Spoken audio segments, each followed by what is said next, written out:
At 11:42 on a stormy Thursday night, my sister called crying so hard I couldn't understand her. Then I heard a baby screaming in the background and realized my father had done something unforgivable.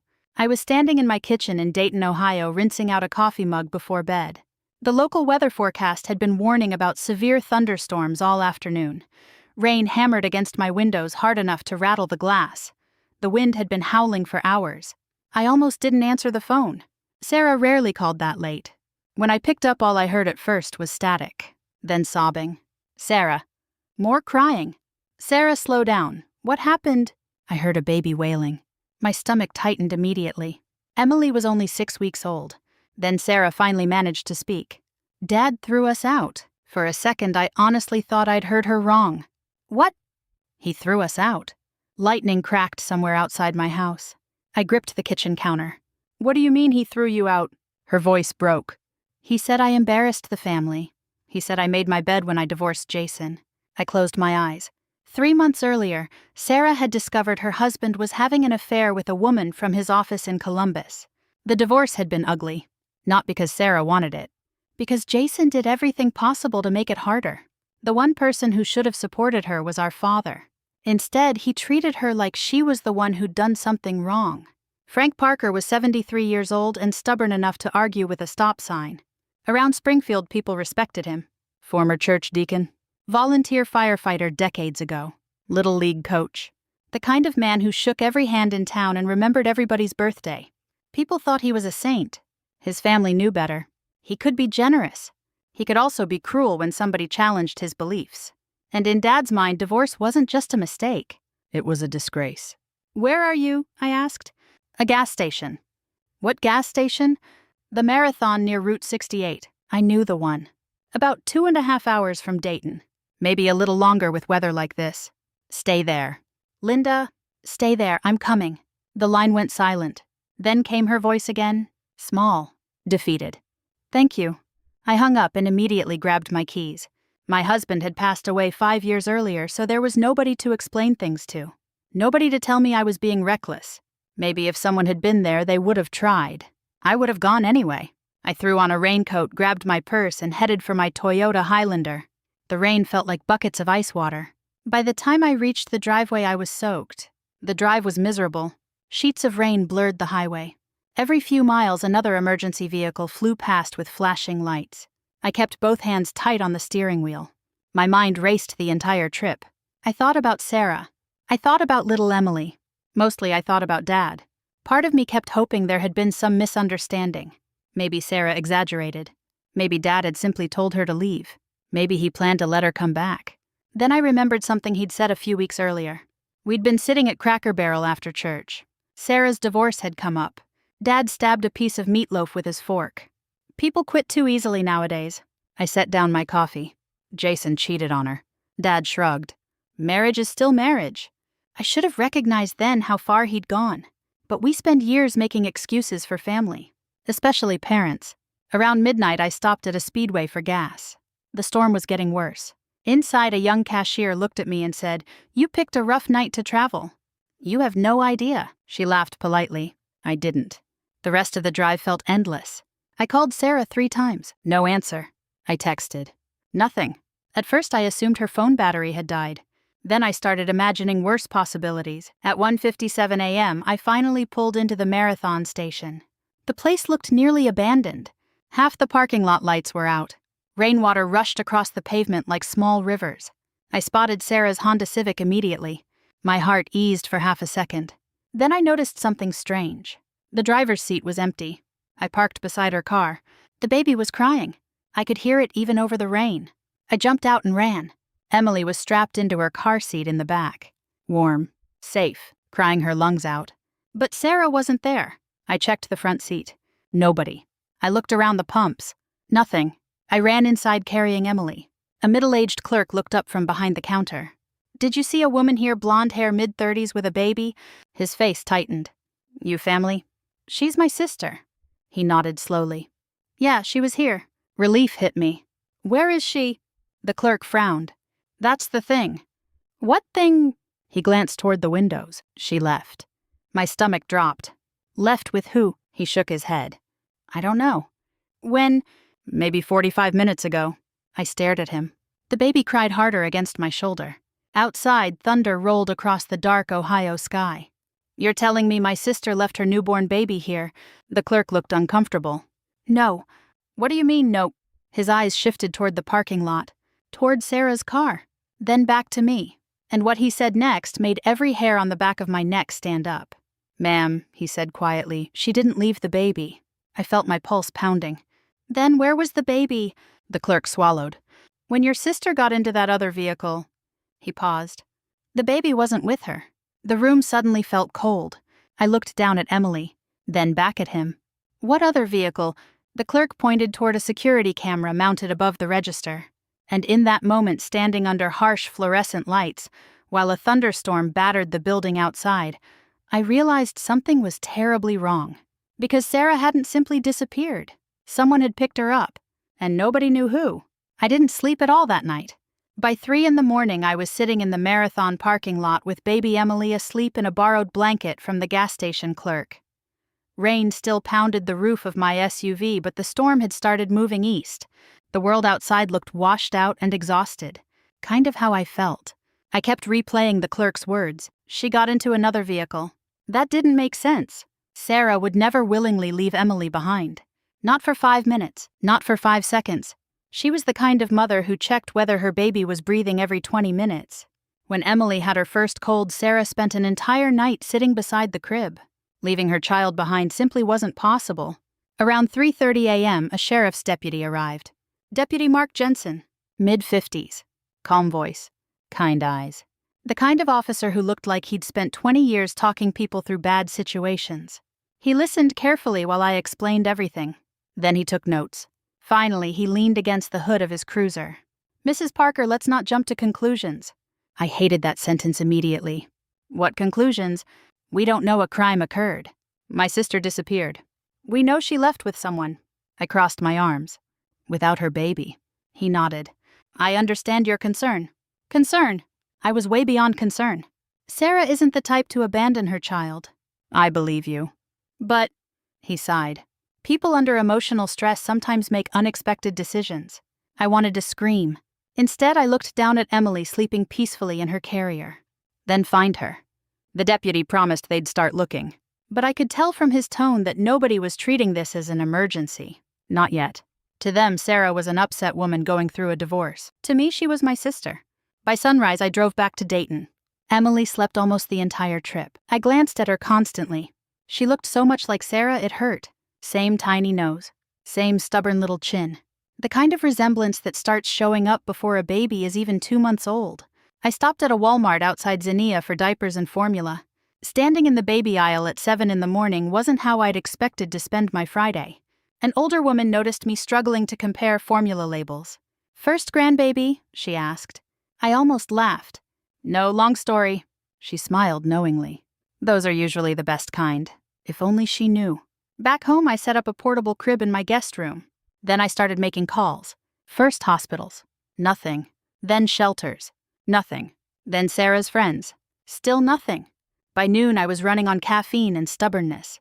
That's when I opened Sarah's Facebook account. Years ago, she'd shared her password with me for an emergency. Neither of us ever expected this to be the emergency. I spent hours going through messages. Most were ordinary. Friends checking in after the divorce, neighbors offering support, moms from parenting groups sharing baby advice. Then I noticed one conversation repeating over and over. A lawyer named Diane Mercer. The messages weren't recent. They stretched back almost 6 months, long before Sarah disappeared. That got my attention. Sarah barely had enough money to keep up with daycare plans and legal fees from the divorce. Why was she talking to another attorney? I started reading. At first, none of it made sense. They discussed property records, probate documents, old estate filings, family ownership structures, the kind of legal language that makes your eyes glaze over. Then I saw a sentence that nearly made me drop my phone. If the original will is authenticated, your ownership claim becomes significantly stronger. Ownership claim. What ownership claim? I kept reading. The answer came 5 minutes later. And when it did, I sat perfectly still. The farm. Our family farm outside Springfield. 180 acres. The place where Sarah and I grew up. The place Dad still lived. The place everybody assumed belonged entirely to him. Apparently that wasn't true. Not according to our mother's will. Mom had died 14 years earlier after a long battle with breast cancer. Back then, Dad handled everything. The paperwork, the estate, the finances. Sarah and I trusted him. Why wouldn't we? He was our father. According to these documents, however, Mom's original will divided ownership differently. Not equally, but significantly. Dad wasn't supposed to control everything. Sarah and I were listed as partial beneficiaries. I read the message 3 times, then a 4th. My pulse started racing. This couldn't be right. There had to be a mistake. I called the attorney's office. To my surprise, Diane Mercer answered. After confirming my identity, she became very quiet. Then she asked a question that made me nervous. Have you spoken with your father? No. Good. The answer startled me. What do you mean good? She hesitated. Sarah was preparing to challenge several property transfers. My stomach tightened. Property transfers. Your father moved assets over the years. I sat down, slowly. Are you saying he hid part of Mom's estate? I'm saying Sarah had concerns. The lawyer was careful with every word. Lawyers tend to be. I wasn't. Did she have proof? There was a long pause. Then Diane said something I will never forget. Enough proof to confront him. The room suddenly felt smaller. I remembered the timing. Sarah disappeared the same day she got thrown out. The same day she confronted Dad. That couldn't be coincidence. Could it? For the first time, a thought entered my mind that I didn't want to consider. What if Sarah hadn't simply argued with him? What if she'd discovered something he desperately wanted hidden? I hated myself for even thinking it. This was my father. The man who taught me to ride a bike. The man who sat beside my hospital bed when I broke my arm in 8th grade. The man who cried at my wedding. But another memory surfaced. Mom's funeral. Dad refusing to discuss the estate. Dad insisting he would handle everything. Dad getting angry whenever questions came up. At the time, grief explained it. Now I wasn't so sure. Late that afternoon, Diane emailed me several documents. I printed them at home. Page after page covered my dining room table. Property records, probate filings, county documents. Then I found it. Mom's original will. Signed. Witnessed. Legal. Real. I read every word. By the time I finished, my hands were shaking. Sarah hadn't imagined any of this. She was right. The farm was never supposed to belong solely to Dad. Not even close. Then another email arrived. This one was from Diane. Only one sentence.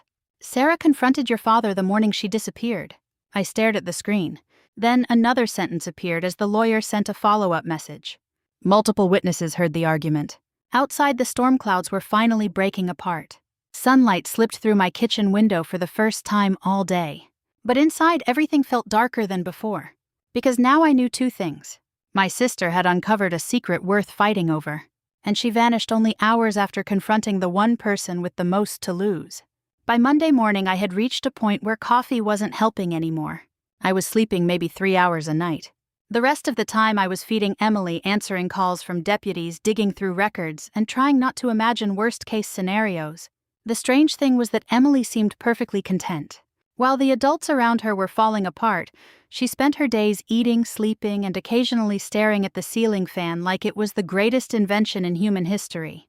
More than once I caught myself laughing at that.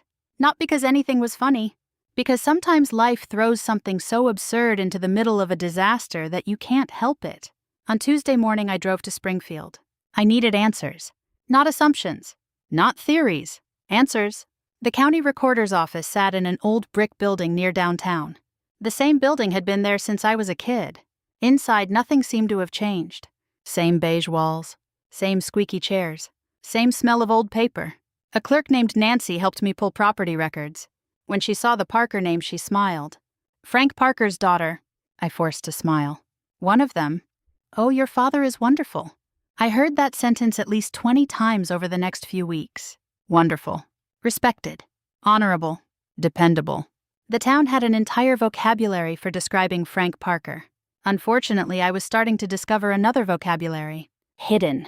Manipulative. Self-serving. The records took nearly 2 hours to sort through. At first, nothing looked unusual. Then patterns started appearing. Loans. Transfers. Refinancing agreements. Additional loans. More transfers. I wasn't a financial expert, but I knew enough to recognize trouble. The farm had been used as collateral repeatedly. far more than anyone in the family realized, and millions of dollars weren't involved. This wasn't some giant criminal conspiracy. It was worse in a way. It was ordinary bad decisions stretched across years. 1,000 cuts instead of one fatal wound. By lunchtime, I had a stack of copies sitting beside me.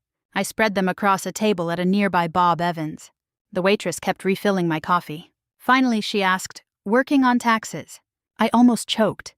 If only. The more I looked, the more one name kept appearing. Kevin Parker. My younger brother. The golden child. Dad never admitted favoritism. Nobody had to. Everyone could see it. If Kevin got a speeding ticket, Dad blamed the police. If Sarah made a mistake, Dad blamed Sarah. That was how things worked. Always had. The documents showed loan after loan tied to Kevin's ventures. Most had failed, one after another. A landscaping company, a used ATV dealership, a mobile detailing business. Then I found something so ridiculous I actually laughed out loud in the restaurant. The American Heritage Beef Jerky Opportunity Program. I stared at the paperwork, then read it again. Apparently, Kevin had invested thousands of dollars into what promised to become the future of premium snack distribution. The future lasted 11 weeks. The entire business disappeared before summer ended. When I later told Sarah about it, she laughed for nearly 5 minutes.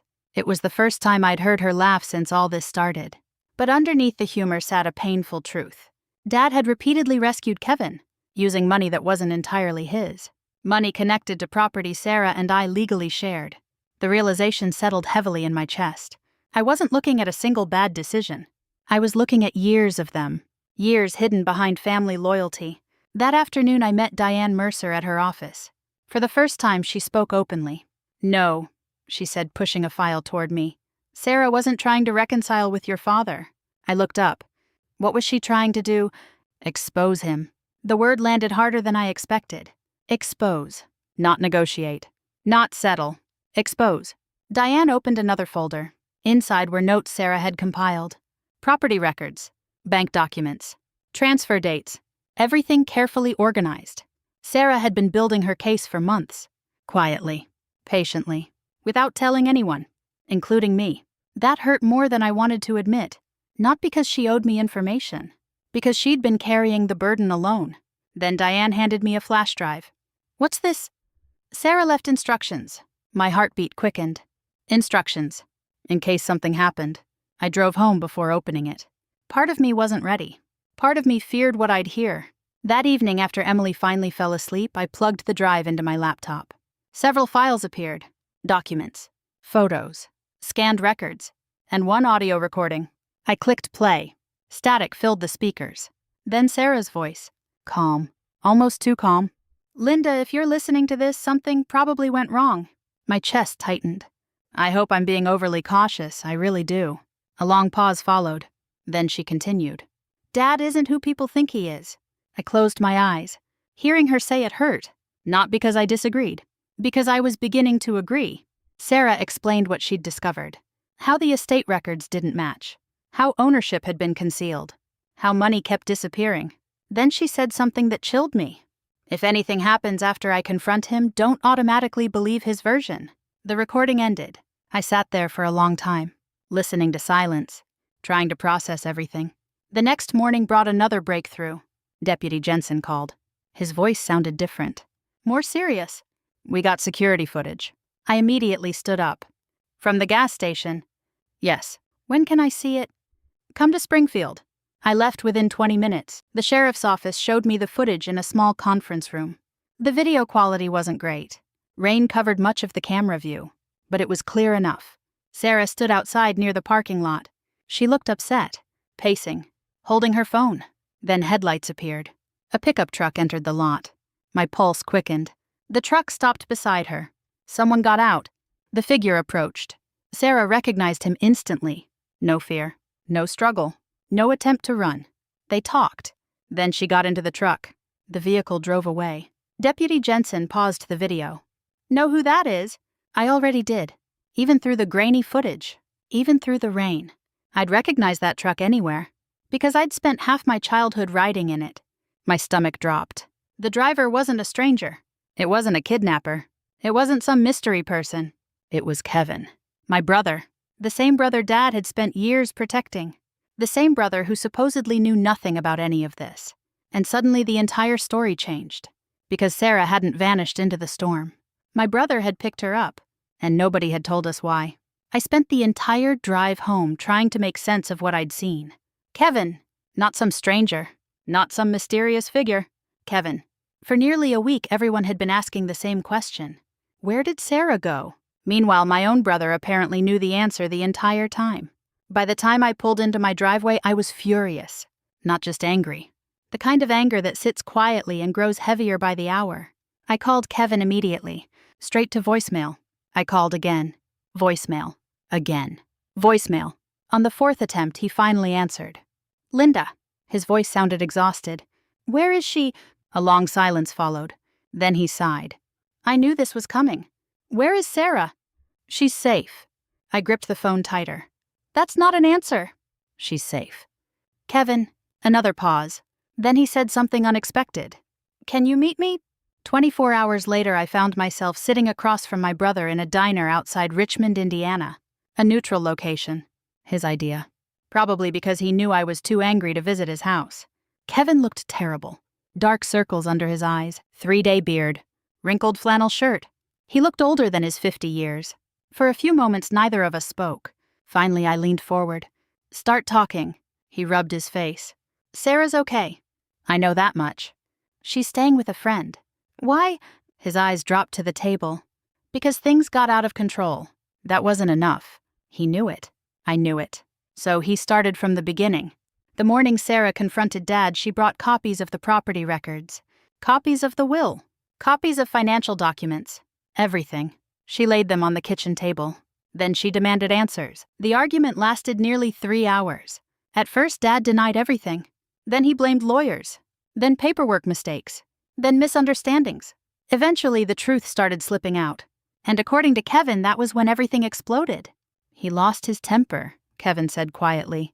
Dad, Kevin nodded. I almost laughed. Frank Parker didn't lose his temper. Frank Parker specialized in losing his temper. The difference was that outsiders rarely saw it. Family did. Kevin stared out the diner window. I've never seen him that angry. What happened? He told her to leave. I wasn't surprised. What else? Kevin hesitated, then looked directly at me. He said Emily wasn't his granddaughter. The words hit me like a punch. For a moment I couldn't speak.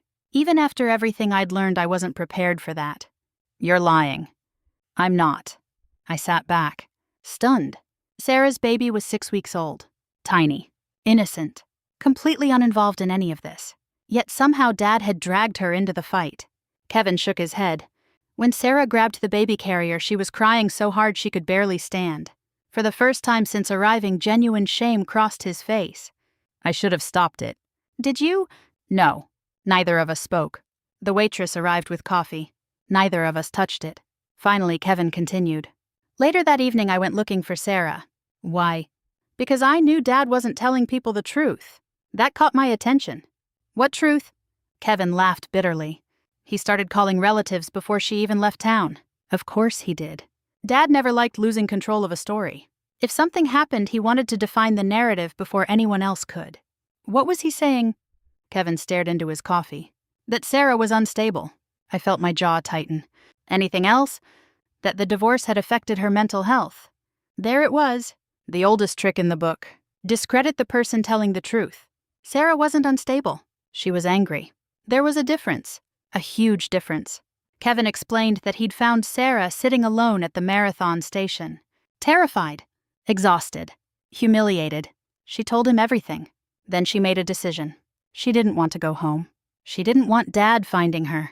She didn't want anyone influencing what happened next. So Kevin drove her to stay with a longtime friend near Indianapolis. The plan had been temporary. Just a few days. Until emotions settled down. Then everything spiraled. Police got involved. Questions started spreading. And suddenly everyone was afraid to come forward. Why didn't you tell me? I asked. Kevin looked miserable. Because Dad begged me not to. There it was. The answer I'd expected. Family loyalty. The same poison that had kept secrets buried for years. The same excuse all of us had used at one point or another.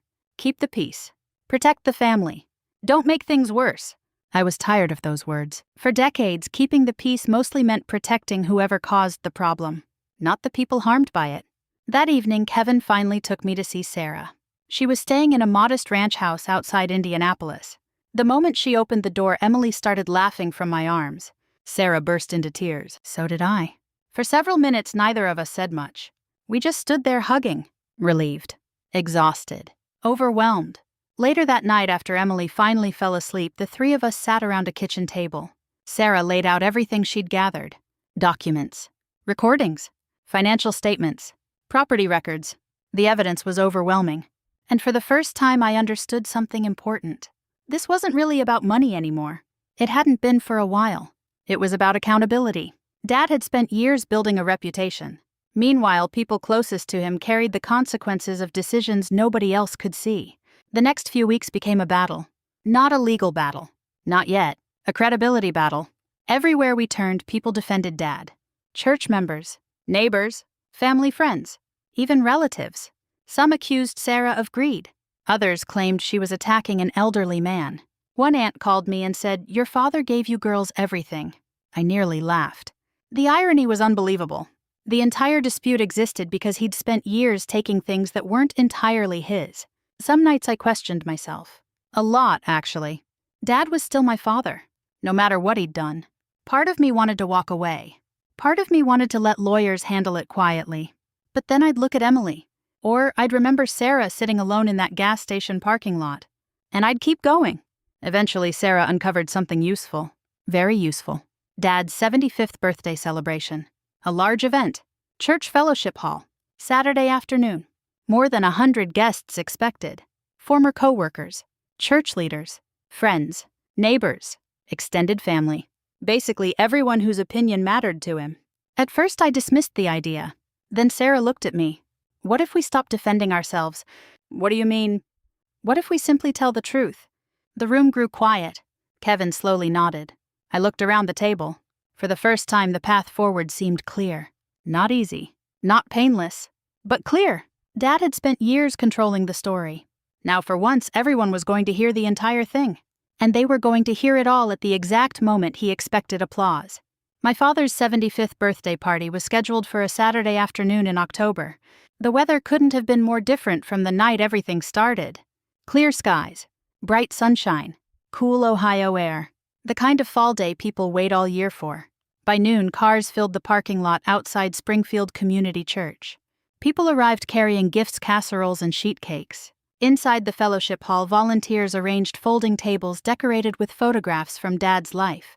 There were pictures of him coaching Little League, pictures from church mission trips, pictures with grandchildren, pictures of Mom. Looking at those photographs hurt more than I expected, because some of those memories were real. Dad wasn't a monster. That's what made everything so complicated.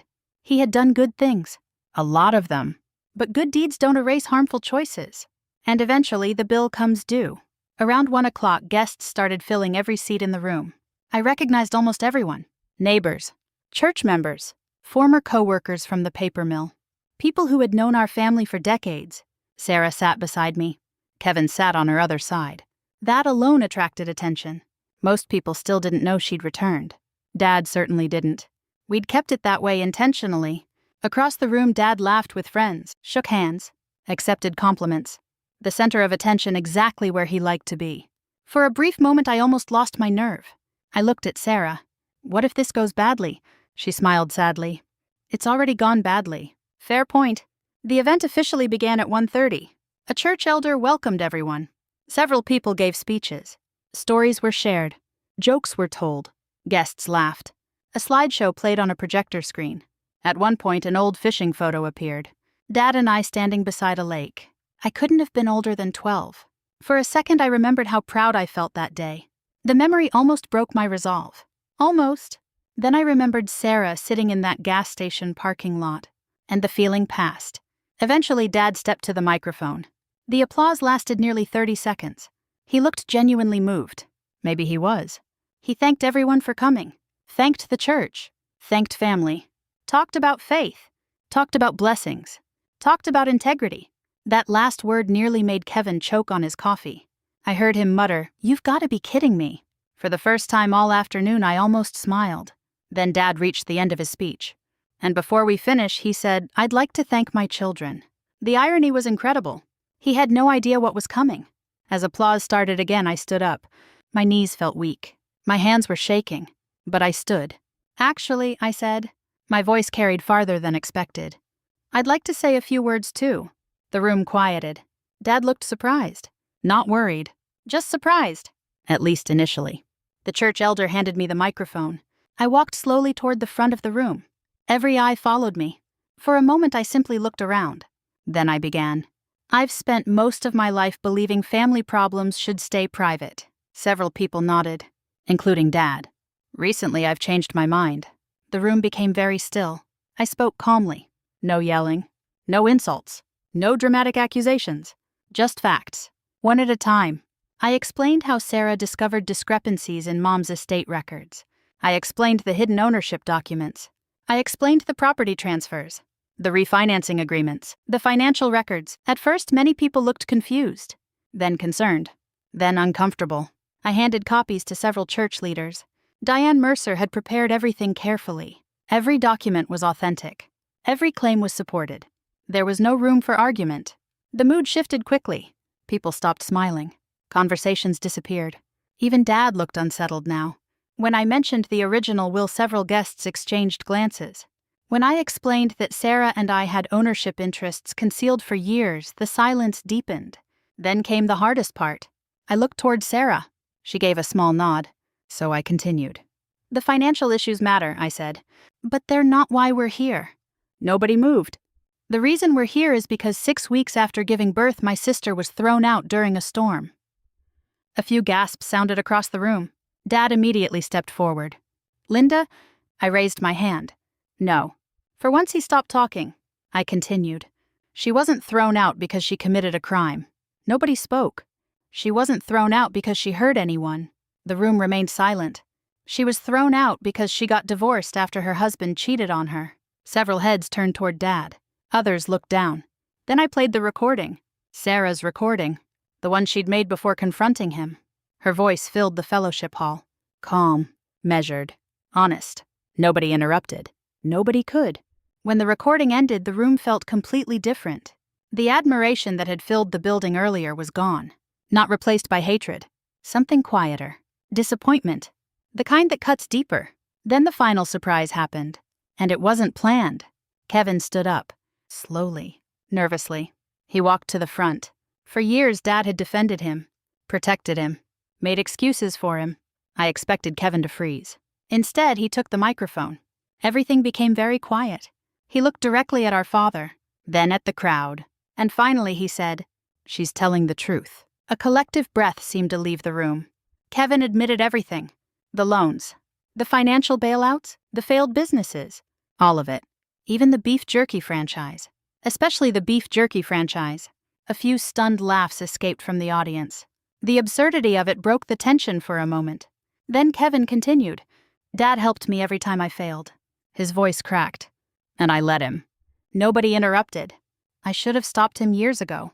For the first time all afternoon, Dad looked genuinely defeated. Not angry. Not defensive. Just tired. The truth had finally reached the people he'd spent decades impressing. There was no argument that could undo it. No speech. No explanation. No way back. The following months brought changes. The legal issues were resolved. Ownership of the farm was corrected. Sarah received her rightful share. She eventually bought a small home outside Dayton. Nothing fancy. Just a comfortable place with a fenced backyard for Emily. Kevin got his finances under control. For the first time in his life, he started solving his own problems. As for Dad, he remained in Springfield. Some friendships cooled. Some church leadership roles quietly disappeared. People treated him differently. Not cruelly. Just honestly, which was probably the hardest consequence of all. Today, when I visit Sarah's house, Emily runs through the yard, chasing bubbles and laughing at absolutely everything. She's old enough now to turn ordinary afternoons into adventures. And every time I see her, I'm reminded why we kept fighting. Not for revenge. Not really. For truth. The storm that night wasn't the worst thing that happened to our family. The worst thing was how long we stayed silent afterward. Sometimes loving people means protecting them. Sometimes loving people means refusing to lie for them. And knowing the difference can change everything. If you've ever had to stand up to someone you loved because it was the right thing to do, you're not alone. Life rarely gives us easy choices, especially with family. I'd love to hear your thoughts and experiences in the comments.